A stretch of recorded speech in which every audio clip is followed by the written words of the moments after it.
Hey there. You're listening to the Get Out of That Guy podcast with Steve Rode and Damon Day. We are improvising this sitting in a car eating lunch. So please forgive us for the high production quality that we don't have. Say hello, Damon. Hey, everybody. I got my tater tots here and a breakfast burrito at Sonic. Today we're going to be talking about, I don't even know where this is recording, but it is recording. So today we're going to be talking about just some general stuff. We have a recent article on the website about the E-shaped economy. I thought that was really interesting this week. And Damon, has there been anything that struck your fancy this week while you've been on the road? No, not really. I'm here, obviously, in North Carolina with Steve. My son's got a baseball tournament, so we've got about 45 minutes until that starts. And Steve goes, let's turn on the iPhone and do a podcast. So if you've been following us for a while and you're used to the normal high quality production value that this show is known for worldwide, You'll be disappointed. Please tune out now, because this is two guys in a Tesla talking on an iPhone Eating lunch. and we don't even know what we're going to be talking about. We do, however, have the fancy Tesla browser up, which is snappy, I must say, very snappy and quick. And we've got the getoutofdebt.org website up so we can go through some of our articles and talk about them. And the first one Steve pulled up was what he's calling the E-shaped economy. Yeah. Why 52% of Americans are falling behind while everything looks fine. Is that the smallest French fry you've ever seen? Well, maybe didn't order the large. Even the crinkle cut fries are small. They left this burrito in the microwave way too long. It's hot. Yeah. You know, when the tortilla's piping hot, it was microwaved. It was new. They didn't pull this off the stove. Well, the E-shaped economy, this post that I wrote, is all about how there are all sorts of conflicting signs in the economy right now. You've got what people think the economy looks great. People are out spending and shopping and eating. And yet, just He sprinkles his bag. I can't help it. The statistics can't tell a completely different story. So the economy looks great until you read the headlines. So you've got consumer sentiment. I thought this was really interesting. People's optimism about the economy is at not a 1-year low, not a 6-year low, a 15-year low. Your article says it's the lowest in 74 years. Which includes 15. But wouldn't it be at a 74-year low? Well, I didn't want to say the sky was falling. People are just generally not optimistic. Steve, that's not only older than me, that's older than you. What the hell was 74 years ago? 1950? What, hot sauce for your burrito? No. Eating should not be painful. Oh, okay. Yeah, people are not feeling happy about the way the economy is going. But here's why who the hell are these other 52% feeling happy about how the economy's going? Well, At 48. no. 52% of the people, 10% of the people are doing okay. Oh, yeah. They're in the high then, income. Yeah. Of course. So 52%, They're just waiting for the buying opportunities to start rolling in. well, 52% are just now treading water. They're the former middle class. Oh, there is no more middle class. No. So you've got the top tier of people, which is about 10%, and you got the middle tier, which is now treading water. And this is the most interesting tier because it's really hard to let go of the image that you had put out there before, where you lived, what you drove, what you did. And so people are putting more and more of those expenses on credit cards, and so they're sinking.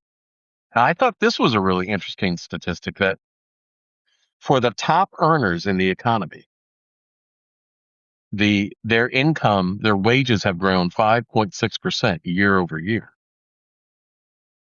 But for people below that top 10%, their wages are flat, barely 2% growth. And below that, 1% growth, they're not even keeping up with inflation. Yeah. I think I saw something that came out today. Inflation this month was at 3.8. And it's projected to continue through the end of the year. Yeah. And I know what I'm about to say, people are going to say, thank you, Captain Obvious. But when we're just talking about, the middle class disappearing, you got two choices. You either just, fall out of the middle class at the bottom, or you get ahead of it, you get out of the middle class. And I know this is going to sound weird, but Steve, the first step to staying in the middle class or, riding this wave is to get the hell out of debt. Yep. So you have some extra cash flow. So when there are some buying opportunities in the economy, you can get that money working for you, get it invested, get some assets, because unless you get a really, really high paying job, you're not going to earn your way out of the middle, out of No. the middle income bracket. You have to get on the wave, and to catch the wave, you have to have the assets that are rising, that are allowing the upper income earners to stay up there, right? Because that's money growing for you while you're sleeping. And you can't, it's hard to get into assets and investments when all of your extra cash is going to debt servicing. Right. Got to get out of that. So you free up the cash from the debt servicing and redirect that into building your future rather than the bank's future. So people say, well, the stock market keeps hitting all-time highs. The economy is doing well. People in power are telling us, consumer sentiment is all-time high. The economy is really doing well. Look at the stock market. But here's the fact that you don't hear about. The wealthiest 10% of people, the wealthiest, own 93% of the stocks. That's what I was just saying. You got to get into the asset class. So great, the economy's going up. Well, if you don't have any extra money for the stock market, yeah.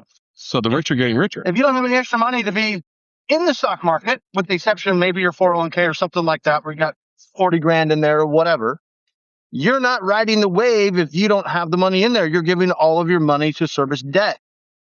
So you get to a point where the downside of a perceived downside of a bankruptcy or a settlement or not paying your debt or whatever, the downside of not getting out of debt is far greater than the downside of missing a couple of payments or filing for bankruptcy. That's what you have to kind of wrap your head around. I'm wrapping my mouth around this burger. So I will finish that thought with and I talk to people about this every day. The idea of, filing a bankruptcy is risky because of this, or settling the debt and missing payments, settling debt is risky because of this.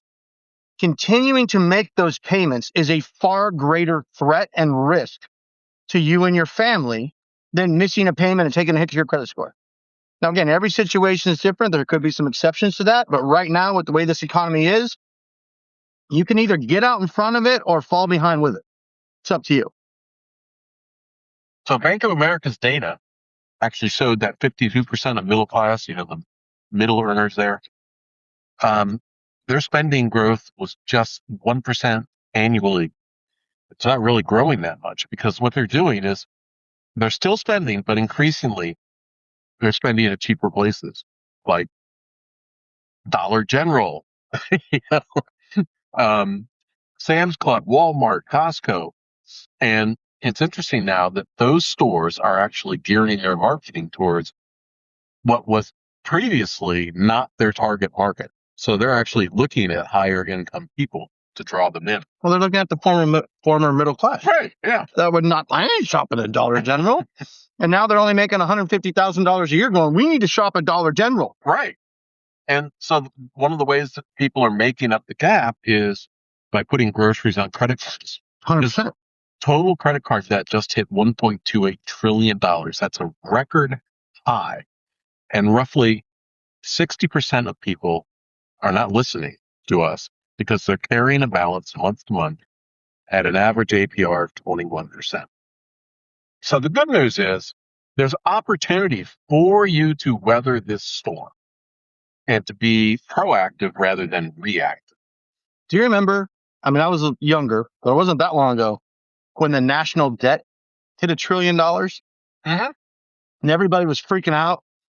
How is the government going to, pay this $1 trillion? Mm-hmm. Now we got consumers more than $1 trillion on credit card debt. Whereas before, when people were freaking out, it was the entire country.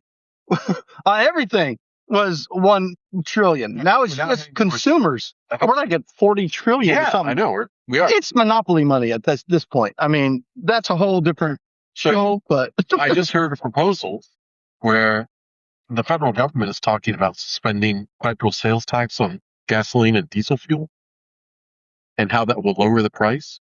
Not much. Well, about 15 cents for gas and about Unless you're in California. 20 cents for diesel. If you're in California, lower at $5. But the question is, if we eliminate the federal gas tax, then how does the stuff the gas tax pays for get paid? Gas tax doesn't pay for any of it. Oh, is that it? They just print the money, man. No, that was a ruse, like every other tax, to get you to vote for it. Mm-hmm. And like fools, we vote for it.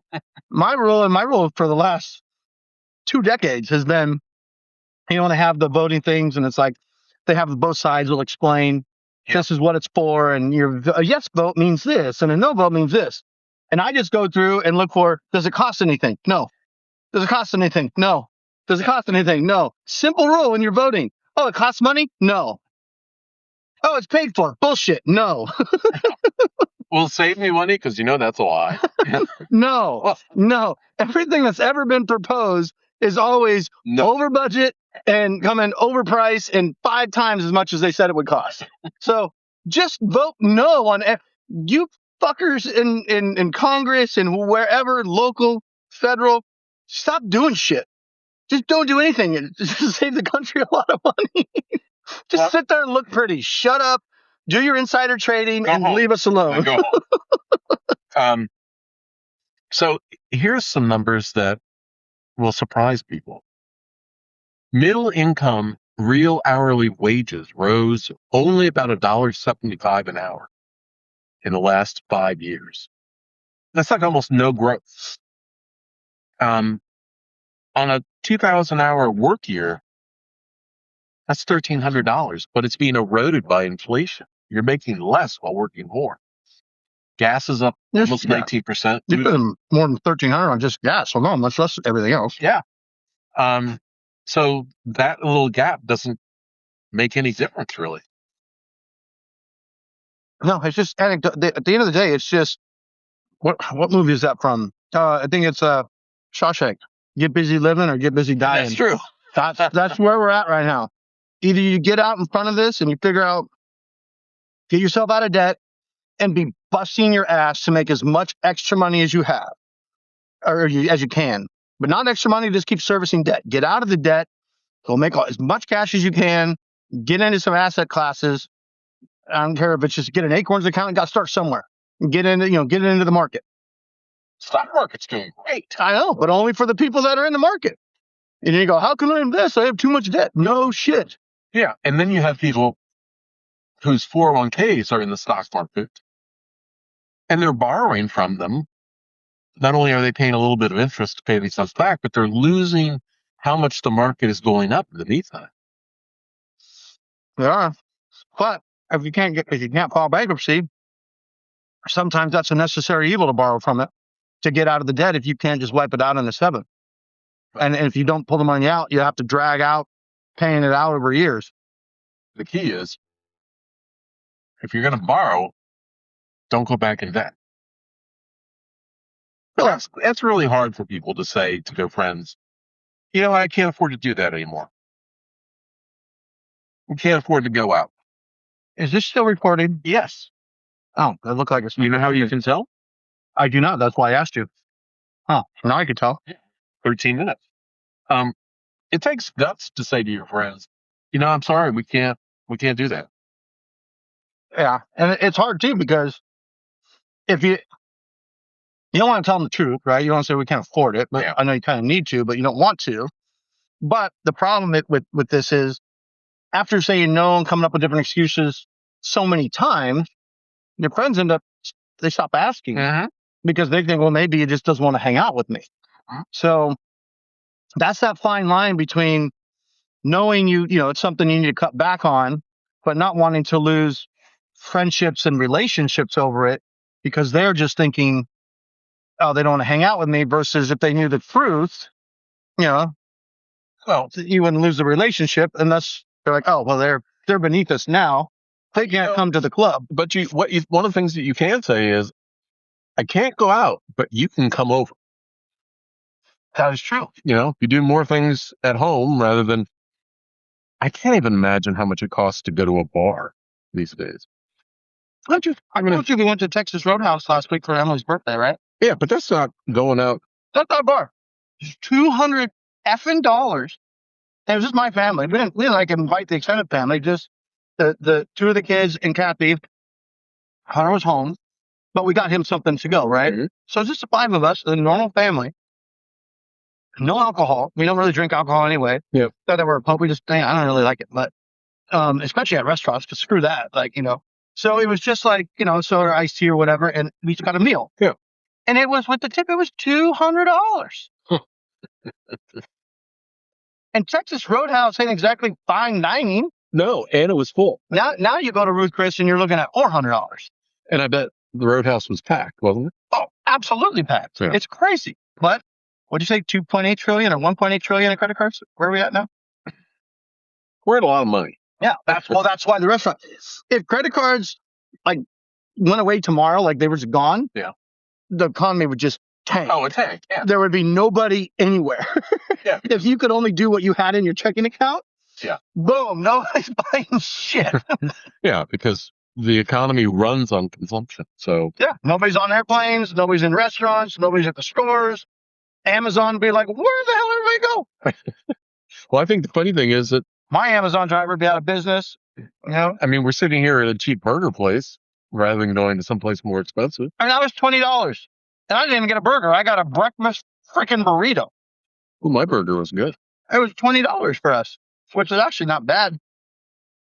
Unless you were, me 10 years ago, and I would have been like, $20 at Sonic? What the hell? What you get, a steak burrito? So, if you're feeling a little bit of pressure, a little bit of financial pressure. A little bit. Yeah. One of the things that you can do is you don't have to worry about that. Damon and I have heard it all. And if you need to talk to somebody about it, talk it through, you can always reach Damon when he's not eating a burrito at Damonday, DAMONDAY.com. And you can read all of the posts, get on the newsletter, get your weekday email by visiting my site, getoutofdebt.org. And I will keep you posted on the latest things moving forward. Oh, wow, this one. Yeah, record Memorial Day travel despite high gas prices. I still can't get over how snappy this browser is in this new In the Tesla? Juniper update Tesla compared to my. Everything's better when it's newer. I need to give my 2020 to my son and get me a Juniper 2026. I mean, the lease on this thing wasn't bad. I can't lease. You put too many miles, yeah. I put too many miles a day on this to be able to lease it. And one day I'll be like, oh, over miles. No, but here's what, I'm not going to go buy a 2026 now. Yeah. Right?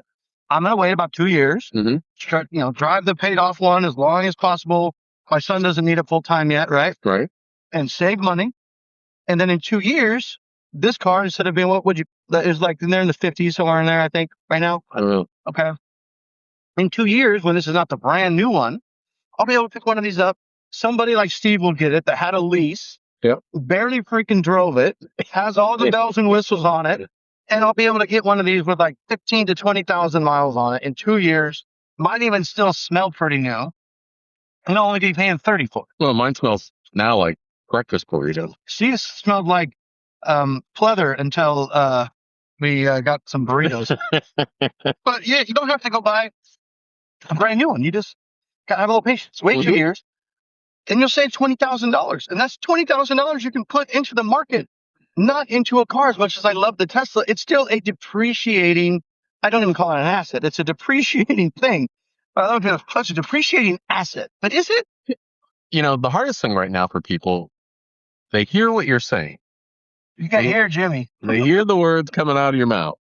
But it's really hard for people to abandon their debt right now and do what they need to do, because for a lot of people that feels wrong on so many levels, right? Well, if you're, I doubt you can call in a Dave Ramsey right now and speak to any one of those minions, and they're going to tell you, you need to ditch your debt. You need to file bankruptcy now and start saving. That's not something they'll tell you. That's not their shtick. Right. They have to keep to their shtick. Right. Some keep to their script, some keep to their shtick. Yeah.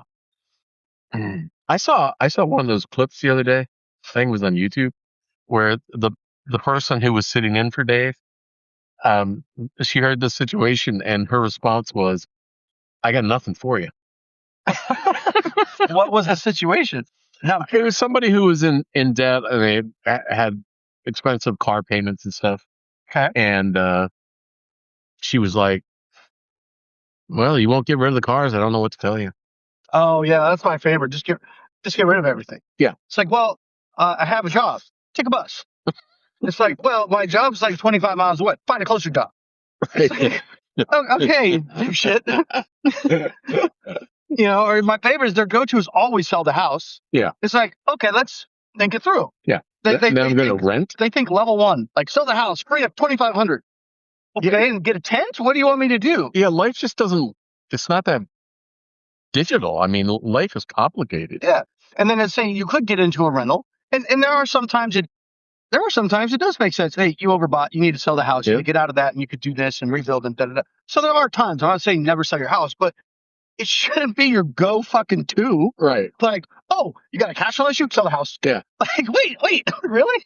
Sell everything and eat beans and rice for the next 5 years, and be a slave to your debt and avoid saving money for the future. And that's a good plan. No, it's not a good plan. Yeah, I mean, so what if like, they rarely ask them what state they live in, right? Right. So you might be in a situation where the equity in the house is completely protected Right. in a bankruptcy, depending on how much equity you have and what state you live in. And sell your house. Make sure that all that equity is now not protected.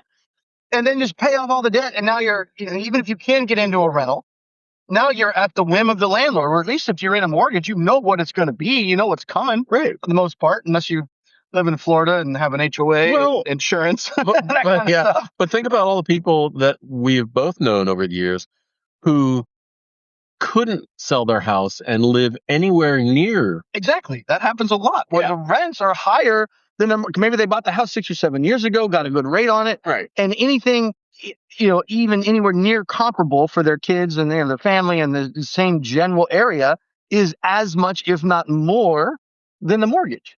So how does that make sense? And then where are you going to get the money to move, Dave? So here's U-Hauls aren't free. Well, here's the other thing that drives me crazy is, people say you need to spend 30% on housing and whatever on food.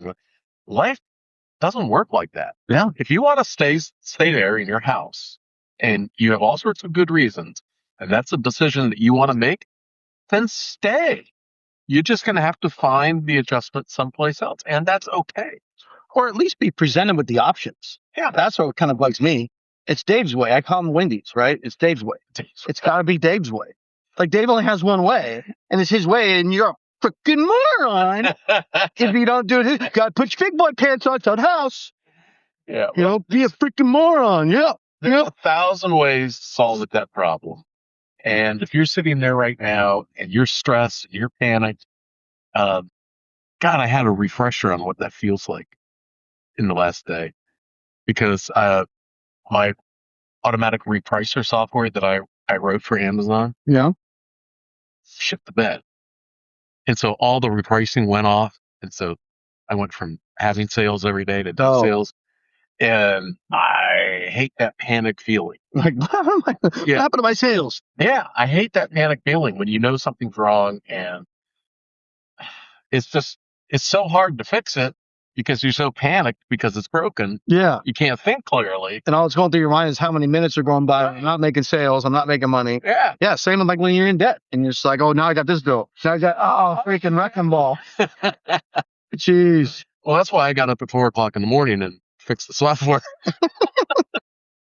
But there were a lot of times when I got up at 4:00 in the morning and worried about my debt in 1990. Oh, I'm just telling her. I'm recording the podcast. Yeah, like, I should at the game. I'm tracking you on Find My Friend. Well, if you were at home, we were recording the podcast. It would be.